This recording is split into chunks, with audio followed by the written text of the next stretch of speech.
7:15, práve sme po raňajkách na chate, ju konečne opustili a vydávame sa na cestu. Dnes nás čaká asi taký dlhší deň, to znamená 35 km. Musím povedať, že raňajky na chate ma trochu sklamali, pretože bolo tam vlastne úplne len sladké.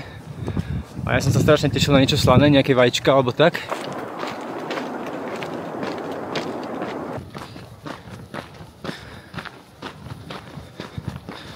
Oh. Máme za sebou prvých ranných 5,3 km. Došli sme k ďalšiemu takému pítku, ktoré sú tu celkom často, takže sme si nabrali práve vodu. Ty máš aké pocity z prvých 5 km dnes? Tie išli úplne že ľahko, ako nič. A teraz čo ide prichádzať? No teraz bude 500 metrov rovinky. To je super. A potom príde ďalšie utrpenie, no. Takže teraz ideme stúpať sem, má to byť teda 2 hodiny. A taký náš checkpoint dnes je to La Fouli, 5 hodín a 5 minút. No a teraz je tu tento brutál. Paráda, že?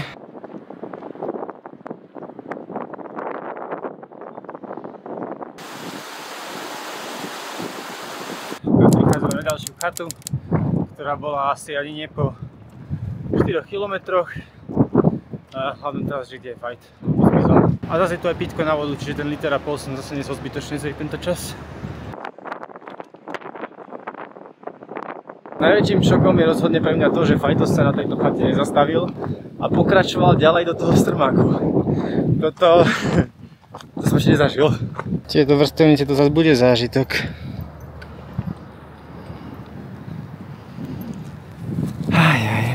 Len rýchly update. Už som na 2250, čo znamená, že do vrcholu je to ešte 280 metrov stúpania. Strašne mi škrká v bruchu, ale čo ma veľmi povzbudilo a nakoplo bolo, že Ľudská s maminou zostali chvíľku na tej chate, lebo Ľudská si kúpala klobúk. A keď som ich pred chvíľou videl úplne dole pri tej chate, na tej výške 2000, tak úplne takú radosť to neurobilo.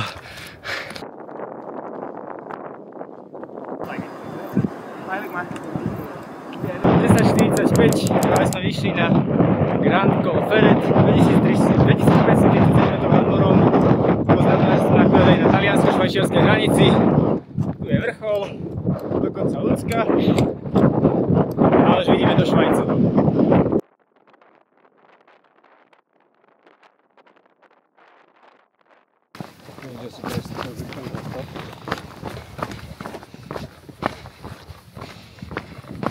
Práve prichádzam na prvú chatu na švajčiarskej strane. Teraz ma tak napadlo, že dúfam, že tu berú aj eurá a nielen franky, lebo inak sa tu nenajem. Čo bol celkom problém, pretože tu potrebujem obedovať.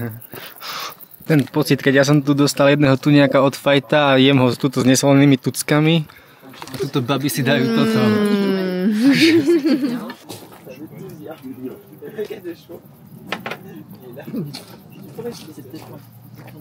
Páno, z 20 my sme práve opustili chatu. Po tom drobnom občerstvení, čo bol ten tuniak. A teraz ideme smer mestečko La Fouli. Jedine, čo je problém, je, že nie je nedeľa. Neviem, či budú mať nedeľu otvorené nejaké obchody, ale určite tam bude nejaká reštika. A s kolegom sme sa zhodli, že bude výhodnejšie jesť v reštaurácii ako na tejto chate, čiže...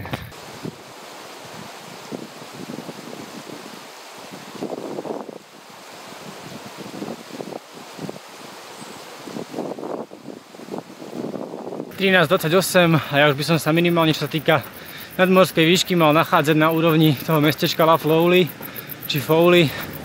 A už teraz budeme kráčať len po asfaltke asi kilometr a mali by sme tam dojsť. Teraz sme si naklesali slušných 1000 metrov z tej švajčiarsko-talianskej hranice. Takže to celkom aj cítim, to klesanie.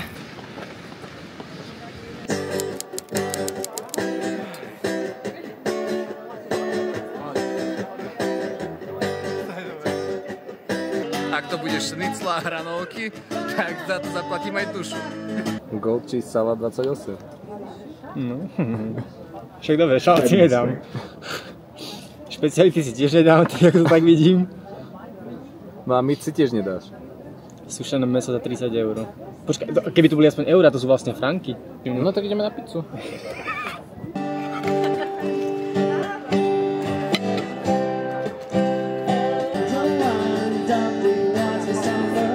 akurát 3 hodiny, práve sme opustili reštauráciu, ešte sme dali rýchly stop v supermarkete znovu, ktorý mi zaručil tento úžasný chladený Red Bull, akože má úplne ideálnu teplotu a teraz nám už chýba iba 15 km do nášho finálneho cieľa, ktorým je mestečko Champek-Lac, kde je nejaký kemp, v ktorom spíme a je to ešte teda 500 metrov prevýšenia, ale snáď mi ten Red Bull dá krídla a pôjde to už, že...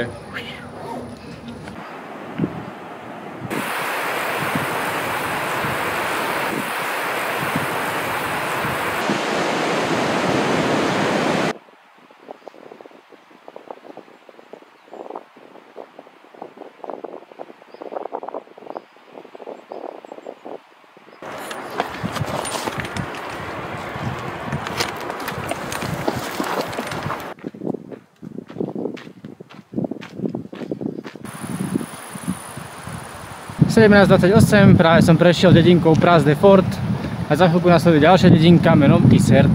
A dokonca si myslím, že už vidíme aj dnešný cieľ, to je to Champek-Lac, myslím, že je to priamo na úbočí tej hory pred nami.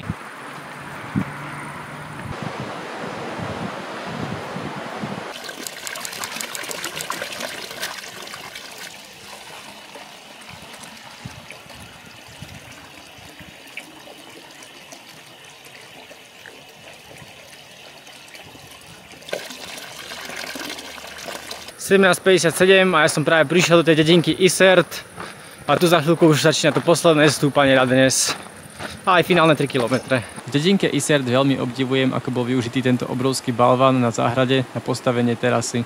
18:05 a už je to tu. Posledné stúpanie práve začalo. –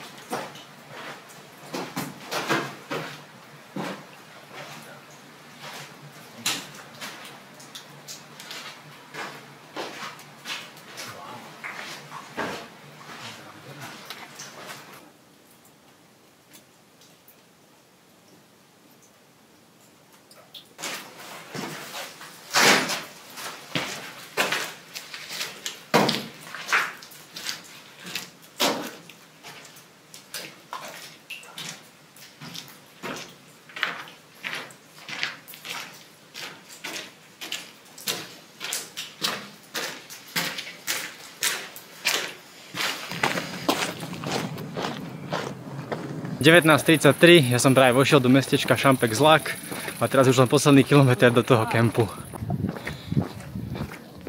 Po 4 hodinách sa idem konečne stretnúť opäť s kolegom, ktorý dnes má vrtlu v zadku. Ako dlho už si tu? Ja neviem, asi tak 3/4 hodinu. Blázon.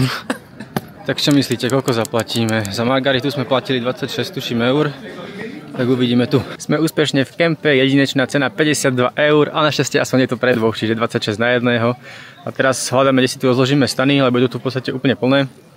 Ale vyzerá, že tu je taký nejaký spot, kde sa ešte asi môžeme dať a nikomu nezablokujeme vchod, takže asi ho ideme využiť. No. Moja čokoládka sa mi cez deň že trocha roztopila. Takže je z nej takéto vytlačacie. Ste si zo spodu. A už také väčšie kusy chodili, je to sa? Tak zubná pasta. 22:40, ja som sa práve uložil spať. Nakoniec to sem zvládla aj Ľudská s maminou. Dosť dlho sme si mysleli, že to asi nezvládnu, pretože stále nechodili. Ale o nejakej 9:45 sme sa tu všetci stretli. Nám sa tiež nakoniec podarilo rozprestrieť pekne tarpu. Bolo to dosť obťažné, pretože zem je tu riadne kamenistá a stále nám tie kolíky vyletovali. A nakoniec sme ich tam nejak zatlkli a teda už vyzerá, že celkom dobre. Aj keď ako je to tu dnes také nepriestranné oproti iným dňom, že keď vlastne sedím, tak sa dotýkam priamo hlavou tej tarpy, ako je asi vidieť. A dnes to bol teda taký dlhší deň, bolo to 35 km a výškových myslím 1600. No ale každopádne to je teda koniec nášho 5. dňa našej TMB a dobrú noc, vidíme sa zajtra.